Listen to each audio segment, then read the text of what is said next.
I'm going to bring a little bit of sunshine into your life in this tutorial on how to make a really simple cushion cover. I've used denim and different colours of denim to create my seascape, and I've also used a little bit of free motion embroidery and just tiny scraps of fabric. If you wanted to use different types of fabric, then that's entirely up to you. So I'll show you how I made the front of the cover and how I put the applique on, and then I'll show you how I made the back of the cover, which has a really neat concealed zip in the back as well. So this is a 15-inch cushion pad. Let's have a look at the materials that you need to make it, and then let's get sewing.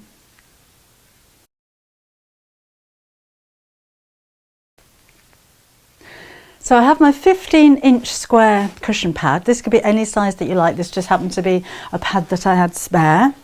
And I've cut a piece of fabric to 1 inch bigger all the way around. And this is just a scrap piece of fabric. It could be anything. It could be calico or a little bit of sheeting. You're not going to see any of this. It's literally to hold all of your patchwork pieces together. And then I've cut a load of strips from different coloured denim. It works better really if you're going for recycled denim, so if you're going to charity shops and things like that, if you can find denim that doesn't have elastane in it, because you can find that quite difficult to fray. And I love old denim. I just love the way that it feels, and it's so soft. So I bought all of these from a charity shop and I took them home and washed them. But these could be old jeans that you have in your wardrobe. It doesn't really matter the size of them, so they could be children's jeans, as long as it fits the 15-inch square. So I'm going to use, it's fraying everywhere, a pale piece, and this is going to be for the sky. And what I quite like is the way that this has been faded. So I think this is from just underneath the knee, because it looks a little bit like clouds. Maybe more so if I'd have cut it that way, but you get the idea. I like the way that it's got all of those different colours running through it. So I'm just going to overlap that with the end of my fabric, my backing fabric, and then I can start to build up the other colours. So I want to go for the lightest one at the top, and that should be a straight line because that's the horizon, and then we'll go a little bit darker, and these can be at angles because they're the waves,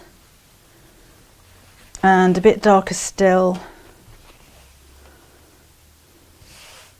and then the darkest one's going to be at the bottom. You could use different coloured fabrics for this. It doesn't have to be denim, but I like the way that denim frays because it looks like in this instance like the crest of the waves. But 3 of the denims that I'm using don't have the white weave. So I've actually taken another bit of the palest one and frayed it, and I'm just going to pop this behind each one of the darker pieces. And now it's looking a little bit more frothy and a little bit more sea-like.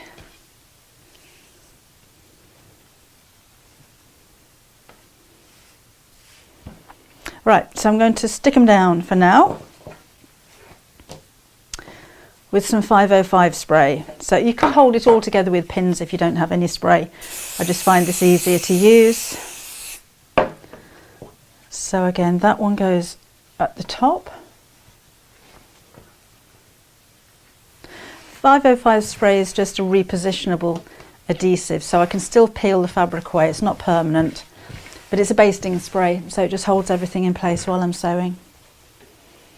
And then, which was the lighter one? That one. So this is the one that needs to go in a straight line.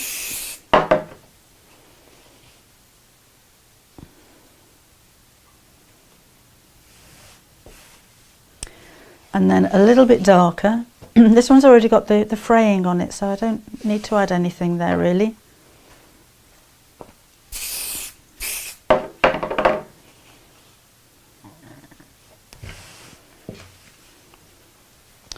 And then a bit darker still.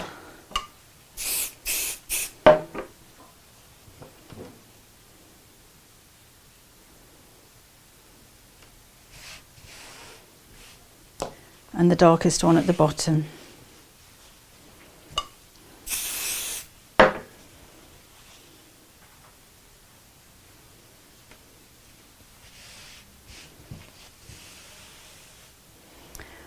So I'm just going to spray these to one side. I've got some paper down here.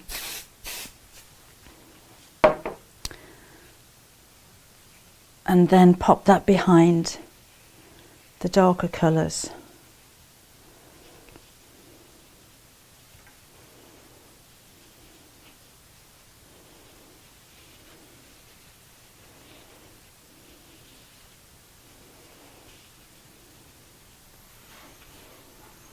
Now I'm just going to add a boat to mine. If you wanted to add some fish, then that might be quite nice.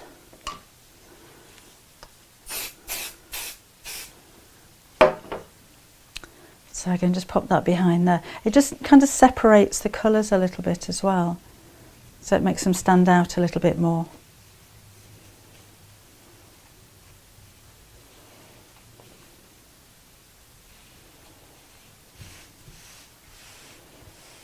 That's looking good. Do we need a final one behind there? I don't think we do, because that's the horizon, so you wouldn't really have the froth of the waves on the horizon, would you? Right, now I'm going to sew across the top of each one of these through both layers of denim, and that's all I'm going to do to hold all of these layers in place. So that's all of the waves secured. I can now turn it over and trim back the denim so it's the same size as my fabric.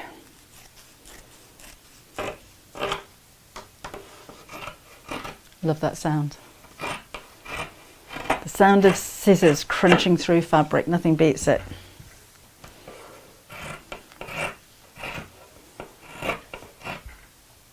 Mind you, the sound of waves crashing on a beach is very appealing at the moment.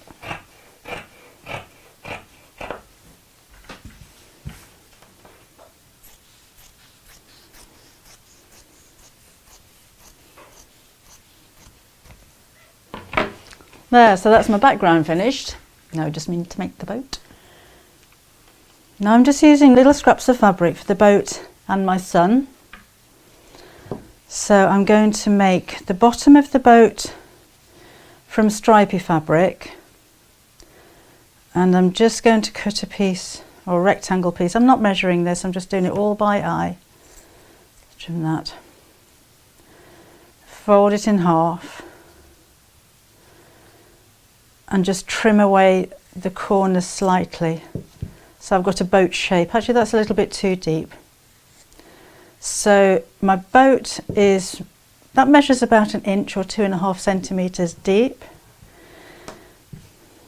And it's about 2 inches or 5 centimetres long.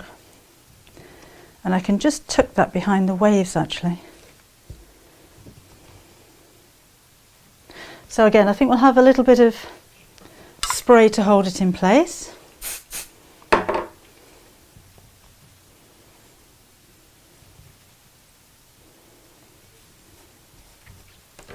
And then I'll need 2 triangles for the sail. So again, I'm just doing this by eye. If I cut them too big, then I can always make them a little bit smaller. I think that's okay. So 1 large triangle, and then 1 kind of a mirror image, but slightly smaller to go on the other side. I think a little bit smaller than that even. So we've got a really classic kind of yacht you'd play with in the bath shape. I think that looks good. So again, we'll have a little bit of spray to hold them together. And then I'm going to free motion embroider over the boat and over the sun. See, they need to be a bit closer together. That's why I love the basting spray, because you can just move things around. It makes it like fuzzy felt. Do you remember that? Not suggesting that you make fuzzy felt games out of it, but it's that kind of effect. There's my boat. Now my sun is going to be a setting sun, so I need a semicircle.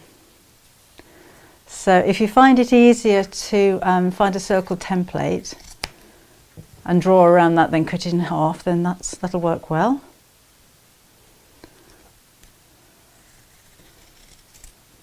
So let's see how that looks. and that's going to set just behind the horizon like so. I think it's a little bit long, so I'm going to trim it down a little bit.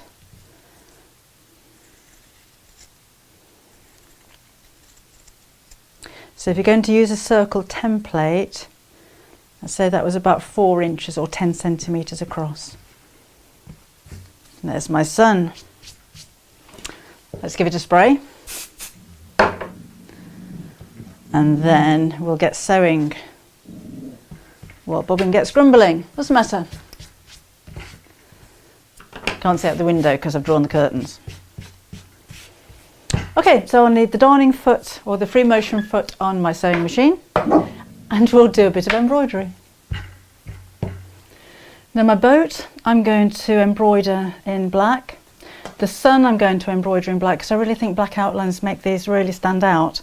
But then I'm going to do the reflection from the sun in a gold thread. So we're getting quite adventurous here.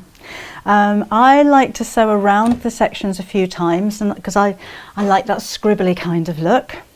So I've dropped my feed dogs. My machine's just warning me that the feed dogs are dropped. And we'll sew. Now I've got quite a few layers of fabric that I'm sewing through. I'm just going to chop the end of that thread off. So I'm using a denim needle, should have mentioned that earlier. But particularly on this bit, because it's like going through all the layers of denim all together. I've just put my sail back on again. So literally go around the triangles. Sorry about the noise, that's just because the fabric's so thick. And I like to go around 3 times. I find if I embroider once and the stitches are a little bit wobbly, it just looks like the stitches are a little bit wobbly. But if I go around 2 or 3 times, the wobble looks deliberate.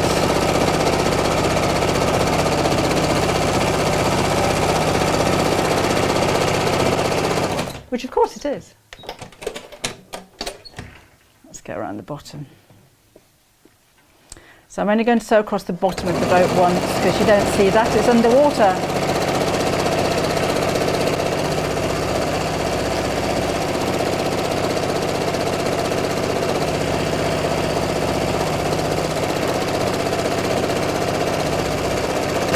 So you can do little portholes if you've got time. Okay, and then just around my sun.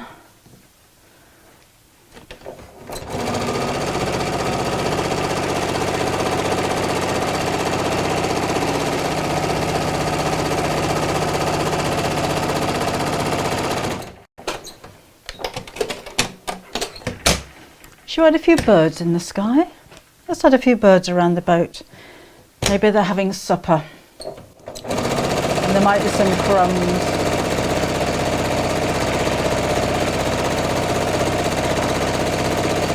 So just like almost a letter M will make the birds.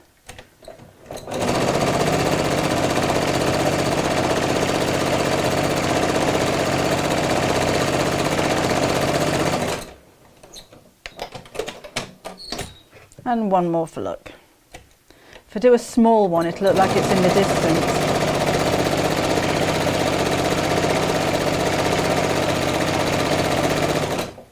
Or it'll just look like a very small bird. There, so that's how we're looking at the moment. I think that's looking fabulous. So let's just change the colour of my thread. I'll just change the top colour, I don't need to change the bottom. And I've got a really lovely golden yellow.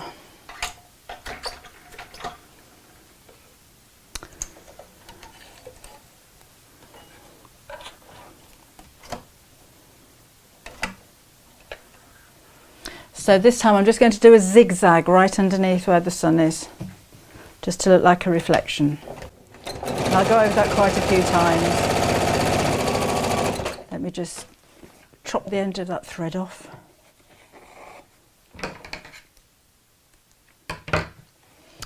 So here we go, backwards and forwards. Oh, one thread.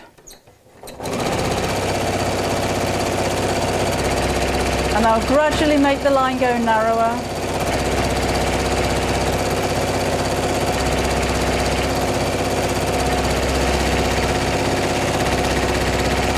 So if you wanted to draw a triangle on first just underneath the sun, then that's fine if it helps, but I just wanted it to have that little bit of a glimmer across the water, and I think that's quite effective.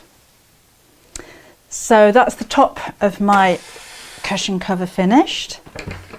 Just need to put the zip section on the back now. So I'll change the foot back to my regular foot. I've got my back pieces cut, and we'll get that fitted in a second. For my back panels, I've cut 2 pieces of fabric and then measure 15 inches in one direction, so that's the same as my cushion pad, but 10 inches each in the opposite direction. Because I need these to be a little bit longer, I can always cut them down to size. Because the way this is going to work, I've got my 2 long zip here again, is that this is going to fold under and then over the top of the zip, so you don't see the zip in the back at all. That's the idea. So I'll chop all of the unnecessary bits off later, but the first thing we're going to do is to sew 1/2 of the back of the zip, the back of the cushion cover, right sides together, so you've got the slider pointing up to the zip. Now I'm not going to use the zipper foot on my sewing machine. If you feel more comfortable doing that, then that's absolutely fine. So this only works if you have, let's start from the zip side, a zip that goes all the way across, something like a cushion cover. It's not something that you can incorporate into a bag necessarily. However, one of the bags on the Half Yard Sewing Club, the one that goes on the back of a wheelchair or a pushchair, does have this type of zip, but it's a pocket again that goes all the way across the bag. In fact, it's in the bag flap, so that's why it works. But this isn't the kind of zip insertion that you're going to put in the back of a dress.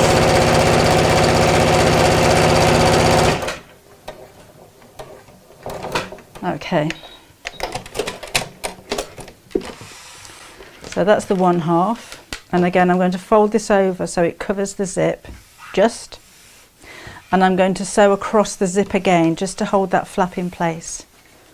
Okay, so the zip is just underneath there. Shall I show you what I did again, just in case you missed it?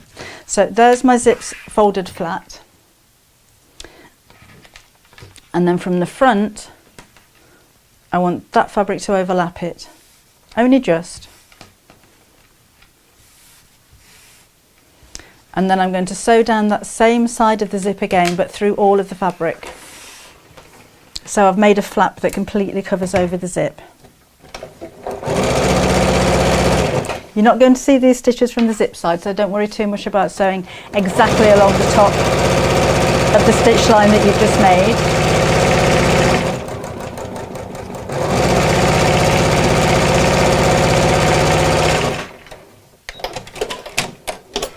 There we go. So there's my flap sewn across the top, and there's my zip underneath. Let's just make sure I didn't sew too close to the cord that I can't open the zip. That's fine. There's always a quick unpick if that happens. Now the second half, I need to fold that flap back out of the way, is going to go right sides together to the other side of the zip. And again, I find it easier to sew from the zip side, which is why I'm flipping it over. So make sure the flap's out of the way, line up the edges like so, and then we'll sew all the way down the zip. I don't tend to pin for zips like this. If it needed to be really accurate, for instance, if this was a dress or a skirt, then I'd pin and I'd probably hand tack in place as well. But I find it easy. It's just like sewing a straight line. So all I'm doing is lining up the edges of 2 pieces of fabric. So I just find it easier not to pin.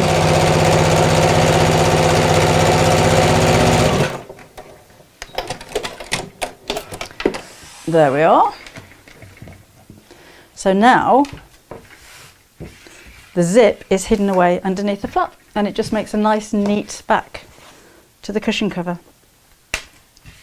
So let's chop off the end of the zip now. Make sure you don't chop off the slider off this end of the zip.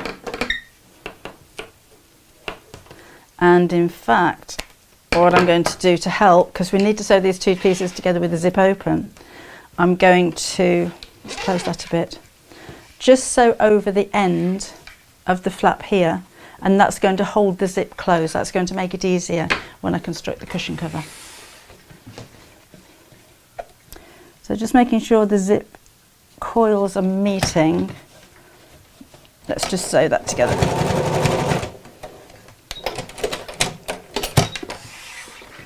Right, now zip open, because we'll need to turn this the right side out. I'm still too large with my back panel, but that's fine because I'm going to cut it down to size later.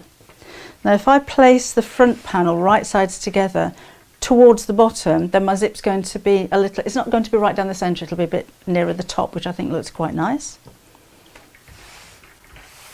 And then I'm going to sew all the way around.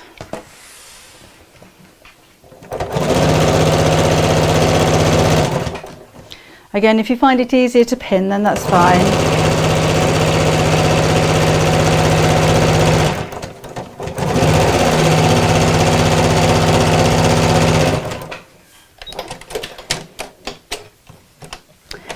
Now I can cut the backing fabric to the same size as the front of my cushion cover.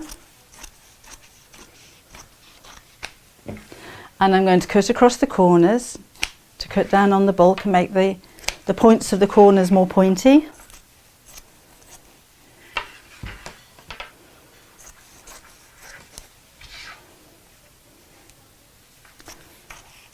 We're almost finished. Just chop across there, chop across there. This is why I left the zip open. So let's turn the whole thing the right side out. Push out the corners with my fingers.